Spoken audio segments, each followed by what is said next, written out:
எந்த சித்தராவது நீங்க சாகணும்னு சொல்லி ஒரு கலையை சொல்லியிருப்பாங்களா?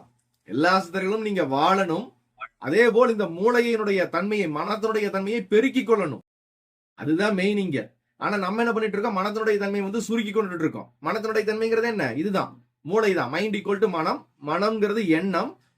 அந்த எண்ணத்தினுடைய தன்மை என்ன ஆகுது? சுருங்க சுருங்க சுருங்க சுருங்க கோமா ஸ்டேஜா போயிருது. அதாவது செயல்பட முடியாத ஒரு நிலை. இந்த ஒரு சமாதி நிலைன்னு சொல்லிட்டு ஒரு வீடியோ ஒண்ணு போடுறாங்க. அதுல வந்து இந்த மாதிரி இறந்தால் வந்து விரைப்புத்தன்மைக்கு உட்படும், ஆனால் இவங்களோட பாருங்க எவ்வளவு பிளெக்சிபிளா இருக்கு அப்படின்னு. ஆக்சுவலா இறந்து ஒரு 2 மணி நேரத்துக்கு பிளெக்சிபிளா தான் இருக்கும். அதுபோல இறந்து ஒரு 2 நாள் ஆனாலும் பிளெக்சிபிளா தான் இருக்கும். ஏன்னா அந்த குறிப்பிட்ட பீரியட் மட்டும்தான் விரைக்கும். இதுதான் அதனுடைய தன்மை.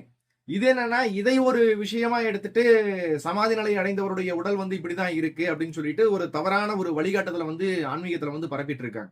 இது முற்றிலுமே ஒரு தவறு. இது வந்து ஒரு தவறான விஷயம். ஏன்னா மனம் அது செயல்பட்டால் தான் மனிதன்.